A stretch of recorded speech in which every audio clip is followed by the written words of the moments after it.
It's Halloween, and the Panthers are off to a scary start. ما في وقت للعب 9-1 كونتينيو يجي نار من كاستوديو نطني ولا لاجئ شولف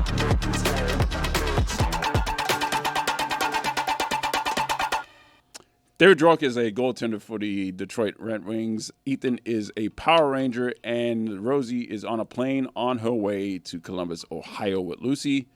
I'm Roy Bellamy. Nice I did not costume, dress Roy. up. Thank you. You look I need like to a take this podcast off. host. He can't breathe in that.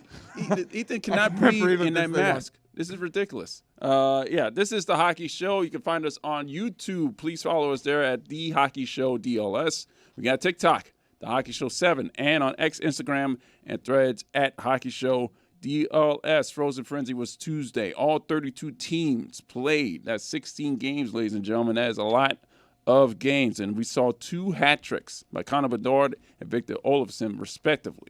Now, I got some stats here for you. The first goal of the night was scored at 6:14 p.m. Eastern by Morgan Frost. The last goal of the night was scored by Brent Clark at 1:29 a.m. Eastern.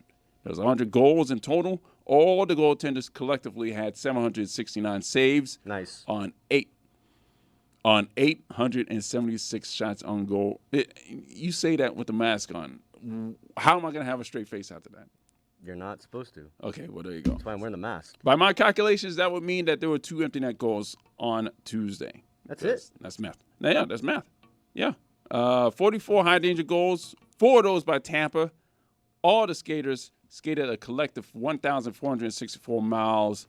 4 of those miles were skated by Erik Karlsson. And it was Jack Eichel's birthday, who scored 2 goals and earned an assist. It was a good day of hockey on Tuesday. Guys, what were your takeaways from Frozen Frenzy? My takeaway is that you made me place a bet that had me very excited for about 10 minutes. Roy texted me on Frozen Frenzy. He's like, hey, we should do a 6-team leg parlay on every game.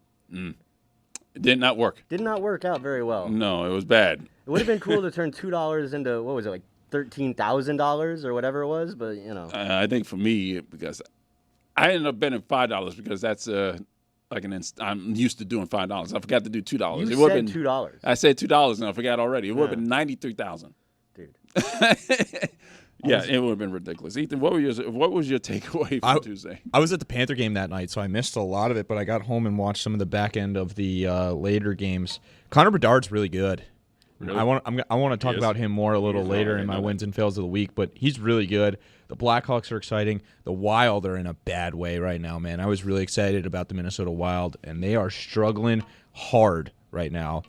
I think they've lost 4 straight at home, and they had a good start, and they were scoring a ton of goals, and since the power play goals have dried up, their 5-on-5 scoring has been nowhere to be seen. So that's certainly something to watch. But you know who's also really fun is the team the Panthers played that night. We'll talk about it more in the Panthers Den later. It's the Anaheim Ducks. I really like watching that team play hockey. So it was a good night overall. I think there's a couple of things the ESPN needs to clean up in terms of the broadcast aspect. But, I mean, it's exciting to have 16 games on all throughout the night. And staggered starts is the biggest thing. That's a great thing for the NHL. You mentioned the Blackhawks and the Wild. Looking at the standings in the Central Division, the Blackhawks have 12 points. They are 5th in the division right now, which is very surprising because they're supposed to be dead last.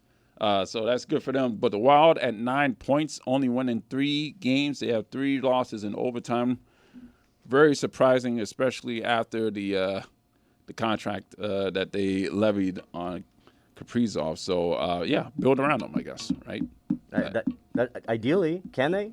Maybe. I mean, can they afford to? I mean, they have. Isn't that great for them either? So I think Minnesota's probably going to figure it out. Mm-hmm. They have a really good roster, and last year they kind of went like really hot in the first half and then struggled in the second half. It's still only they've played 11 or 12 games. Like there's still so much of the season to go, 70 games to go. But I mean, you definitely have to be concerned if you're Minnesota because they're already 7 points out of the top 3 in the division, and we know this division is going to be brutal. And Utah's really improved, and Colorado's always really good, and Winnipeg's always really good, and Dallas is right there, and it's going to be an uphill climb for them to get back into this playoff race for sure. A few contracts were signed this week. Logan Cooley signed a 8-year, $80 million contract extension with Utah. Thomas Harley signed an 8-year, $84.7 million contract with Dallas. And Nečas signed a 8-year extension with the Avalanche worth $92 million. What do these signings mean to these clubs respectively? Well, I think they're all looking at them like some playoff solidifying moves right now. I mean, Utah is off to an amazing start. It's the Tusty effect ever since they introduced their new mascot. They've only lost one game, I believe. And Logan Cooley has been spectacular for them, so obviously they're really happy with getting that. The Nečas deal is something I think we've been expecting for a while. Colorado continues to solidify their depth, and they're looking like they're going to be another great team. And then Dallas, kind of an under-the-radar type move, as I keep bumping into the mic with my goalie helmet here. I apologize. Mm-hmm. Just Dallas is one of those teams, man, that the last few... Stop laughing at me. No, I'm sorry. It's the neck guard. It's called the dangler. Thank you. I kind of can't stop laughing at you, David. It's really funny. Fair enough. It's dangling, all right. I love the Thomas Harley signing just because Dallas is just a sneaky good depth team, and his analytics numbers particularly have been pretty good the last couple seasons. So I'm excited, man. I'm excited to get to the playoffs, but it's still friggin' October. I was listening to What Chaos on the way into today, and they were kind of talking about how the Stars have done since the Rantanen deal. Now this kind of ends the Rantanen saga, right? They locked up Marty Nečas to a deal that I think it's 11.6, so just less than they would have paid Rantanen. I think they did about as well as they could have to make up for that loss. Like, they have basically decided this guy has replaced Rantanen on Nathan MacKinnon's line. We love the pairing that they are, the chemistry that they have. He's only 26 years old. Like, he can still get better. He's a very good player, and he's been super productive for them so far. That line has been on fire. So I think it's a really good signing for them in terms of, okay, we might have messed up, getting rid of Rantanen. We probably should have kept him around at that $12 million number, but we did about as well as we could to make up for the loss. The NHL.com has posted its roster projections for the Winter Olympics. We're going to focus on Canada and the United States. Let's start with Canada.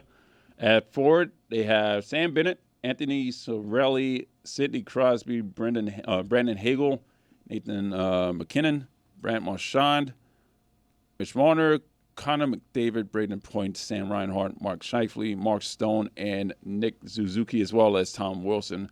Mark Stone is injured right now. On defense, Drew Doughty, Thomas Harley, who just got his contract, Cale Makar, Josh Morrissey, Colton Parayko, Travis Sanheim, Shane Theodore, and Devin Tays. And in net, Jordan Bennington, Aiden Hill, and Logan Thompson. How do we feel about these projections? I feel there's one name missing that's going to become more and more obvious as the season goes on, and that's Macklin Celebrini. Mm-hmm. He is playing otherworldly right now, considering how young he is and how amazing he's playing all 200 feet of the ice. So I would be really surprised if he continues, that he doesn't find his way onto that roster. But otherwise, scary. Yeah, Canada's going to be good. Always. We know where the advantage will lie when we take a look at the Americans, and that's in net. What about Connor Bedard, guys? You think he could be a candidate to kind of sneak in the way he's been playing as well? Like, that's the future of your team. Don't you want to bring one of those guys at least so that you can get that Olympic experience out of the way at such a young age? Know what you're going into when you're going to be a leader of the team come 20, what would that be? 30 and then 34, right? Which we expect the NHL players will continue in the Olympics for the next two at least. Like, I think it would be really smart for Team Canada to take either of these guys, and we can talk about a couple of guys the Americans can take on the younger side as well to get them that experience and kind of get them ready to be the leaders of the team down the road. But that's what the World Championships and those tournaments are for, is for getting these guys, acclimated to the international play and their U.S. teammates or their international teammates and all that. I don't know if you want to go to the Olympics, which is the top of the top of the top. That's a good point. And be trying to usher guys along. Maybe, but I feel like whoever they bring to Italy are going to be the people that this is who we're going to win gold with now, not so much worrying about 4 years from now. That's a good point. For the United States at forward, we got Matt Boldy, Kyle Connor, Jack Eichel, Jake Gensel, Jack Hughes, Clayton Keller, Dylan Larkin, Auston Matthews, JT Miller, Patrick Kane, Matthew Nyes, Brady Tkachuk, Matthew Tkachuk, and Tage Thompson. Defense, Brock Faber, Adam Fox, Noah Hannafin, Quinn Hughes, Charlie McAvoy, Jake Sanderson, Jacob Slavin, and Zach Werenski. And in net, Connor Hellebuck, Jake Ottinger, Jeremy Swayman. Now, keep in mind, both of the Tkachuks are both on the prelim roster. All right, so these are projections. So what do you think about this projection for the United States? Where's Frank Nazar? That was the name I was going to bring up. This is the same situation as Macklin Celebrini. So No, maybe they'll look Cooley- at it some more. Logan Cooley, another there's so much young. God, I cannot stop hitting this microphone. There's so much good young talent that's really like blossoming before our eyes so far this season. I'm really excited to see how it plays out. But I think U.S. and Canada, it's going to be such a fun tournament. But I know, like, to Ethan's point, like, the more I think about it, the more I want to see those young guys, those exciting players. You know, they're going to be full of passion and piss and vinegar and all that. Like, that would be fun. So, yeah, I'm coming around. The guy to me that's left off here that should be on is Cole Caulfield. We kind of saw the scoring dry up for the Americans in the Four Nations, specifically in the final. You needed a guy that could finish, score a big goal in a big moment. Cole Caulfield just broke the record for most goals, overtime goals by a Montreal Canadian a few days ago. All he does now is score overtime goals. He's been spectacular to start this season, and he was kind of one of those guys right on the edge of the roster last year that missed out, that a lot of people were kind of questioning, well, why is Chris Kreider there over, I totally just blanked. It was a long night. We were at a watch Cole party Caulfield. last night. Cole Caulfield, thank you. One My of God. 7 players, by the way, that's leading the NHL with 9 goals so far this season. He's been fantastic this year, and I think he's going to make himself undeniable at some point this year if he just keeps scoring. They're going to need scoring from their bottom forwards. I know that they're going to want to match up with Canada, and we know the type of game that Canada is going to try and play in the Olympics. But at some point, you got to play your game, and you got to bring your best players. It's the Olympics. You got to bring your best players. And I think that Cole Caulfield right now, if you give me 4 lines of forwards, 12 Americans, I can't put 12 over Cole Caulfield right now. We were at a watch party last night for Ravens-Dolphins, and the reason why Ethan is so tired is because he showed his nipple. Dude. Why do we have to go there, man? I mean, that's I why was he's in a tired. costume. I was in a morph suit. I should fire a picture. I don't have a picture. Mighty Anyway, I was in a Morphin morph Power suit. Rangers. I was in a Power Ranger. Yeah. It was my costume always when I was a kid. I had a dream a few months ago. I'm going to be a Power Ranger. And, I didn't think about the feasibility of a morph suit. It's not the most feasible thing for eating, going to the bathroom. You got to do what you got to do. And I had to get my arm free. And there I was sitting at Flanagan's in West Kendall. Great night, by the way. Thank you to everybody that made it a great night and came and hang out. Yeah, that is not your fault. That suit was just not it was a nightmare. It was a nightmare. bad. And I got to wear it tonight again, and I'm dreading it. And I'm just like, this is why I don't like Halloween, Roy. This is a last-minute costume switch. That just seems unfeasible. But you got to prepare, man. Thank you to Flanagan's, Miller Lite, and DraftKings, by the way, for that event last night. That was wonderful. That was great. It's time for Puck Luck, brought to you by DraftKings. DraftKings, the crown is yours. David. Roy. Yes. Yes, I have a new weekly parlay for our Puck Luck for the Friday night slate. Not a big one, but some good stuff. First off, it's a 3-leg parlay, so Roy's not going to be very interested.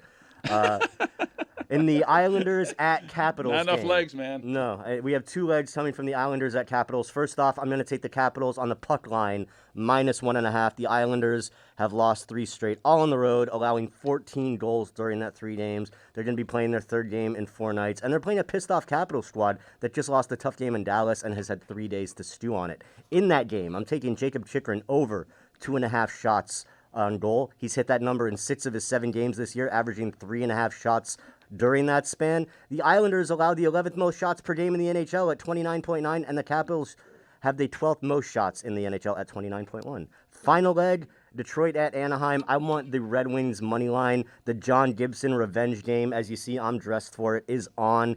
He's won each of Detroit's last 2 games and 4 of his 6 starts this season. And the odds on that parlay are +620. So go make yourself some money and have yourself a good Halloween weekend. Yeah, man. I'm glad that we're doing this because usually, at least for against the spread, my bets have been hitting. So, yes, hopefully we will make you guys money. Thank you to DraftKings for providing us an opportunity to show our lack of knowledge on the gambling aspect of this sport. So, now it is time for Rosa en un minuto. She is, again, on a flight to Columbus, Ohio, but she was nice enough to actually record a video, and she has I believe it's the Vancouver Canucks that she is talking about this week. So here is Rosa en un minuto. Hola hijos, este es un minuto de hockey con Rose. Hoy nos vamos a Vancouver. Los Canucks empezaron sufriendo perdiendo 4-3 contra Montreal, aunque Elias Patterson hizo todo y un gol de asistencias. Pero los canadienses remontaron con 3 goles seguidos. El siguiente día, la rendición de Keith, Sherwood metió 2 goles, incluidos en la victoria en overtime, para vencer 4-3 a Edmonton. Y eso que sin Quinn Hughes, su capitán, está lesionado. Después vino la pesadilla. Jonathan Quick y los Rangers los dejaron en blanco 2-0, con Quick empatando a Lubensky en shutouts históricos. Pero los Canucks corrieron la semana con fuego artificiales. Sherwood volvió a explotar con hat-tricks y Dwork se llevó la victoria en shootouts 4-3 sobre San Luis. Así que Vancouver termina con 2 victorias, 2 derrotas y Sherwood convertido en el héroe inesperado, metiendo 5 de 11 goles esta semana. Y si Hughes regresa pronto, cuidado con los Canucks. Esto fue un minuto de hockey con Rose, una semana llena de 3 tantos y orcas que salieron a cazar. All right, that's funny. She went so low on that, trying not to disturb people in that terminal, that she just under her breath. Because as you know, Rose can be loud, but that's the situation over there. Safe flight, Rose. All right, that was Rosa en un minuto, as I cannot speak Spanish because I've been living here all my life in Miami for 41 years. Speak Spanish. Ridiculous. But anyway, it's time for Rose in a minute, and since Rose is not here, we have Ethan. I'm on the sticks, boys. All right, here we go. 3. Stop saying that. 2, 1. I'm going to go when the beat drops. Got to set it up a little. All right, here we go. 3. Hey kids, this is 1 Minute of Hockey with Rose. Today we're heading to Vancouver. The Canucks started off rough. They lost 4-3 to Montreal, even though Elias Pettersson did it all, 1 goal and 2 assists, but the Canadians came back with 3 straight goals. The next day, redemption. Kiefer Sherwood scored twice, including the overtime winner to beat Edmonton 4-3, and that's without their captain, Quinn Hughes, who's out injured. Then came the nightmare. Jonathan Quick and the Rangers shut them out 2-0, with Quick tying Lundqvist for career shutouts, but the Canucks closed the week with fireworks. Sherwood exploded again with a hat-trick, and DeBrusque sealed a 4-3 shootout win over St. Louis. So Vancouver ends the week with 2 wins, 2 losses, and Sherwood becoming the unexpected hero, scoring 5 of their last 11 goals this week. And if Hughes comes back soon, watch out for these Canucks. This was 1 Minute of Hockey with Rose, read by Ethan, a week full of hat tricks, and the killer whales went on a hunt. We love you, Rosie. We miss you. Nicely done. That was good. We do a stupid show, man. We sure do, Roy. We sure do.